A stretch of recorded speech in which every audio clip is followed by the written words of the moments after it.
తన యొక్క ధర్మాన్ని, తన యొక్క సంస్కృతిని, తన యొక్క సాంప్రదాయాన్ని కొనసాగించాలని ఆలోచన చేసిన ఏకైక వ్యక్తే ఛత్రపతి శివాజీ మహారాజ్.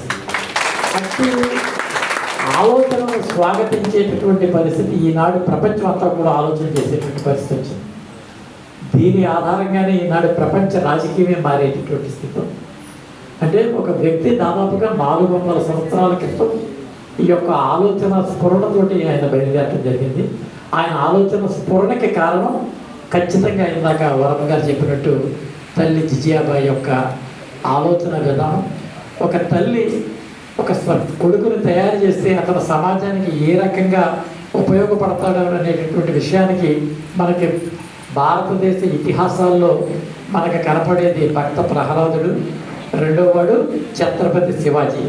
పురాణాల్లో ఆయన, చరిత్రలో ఈయన, ఈ విరువులే తల్లి దగ్గర నుంచి సంస్కారం నేర్చుకుని ఒకడు అత్యుత్తమైనటువంటి భక్తుడు, మరొకడు అత్యుత్తమైనటువంటి దేశభక్తుడిగా మన ముందు విరాజిల్లారు. ఇట్టి వ్యక్తుల యొక్క చరిత్రను మనం సమానం చూసినట్టయితే 17వ సంవత్సరంలోనే ఆయన బాధ్యతలు తీసుకోవడం జరిగింది తండ్రి దగ్గర నుంచి.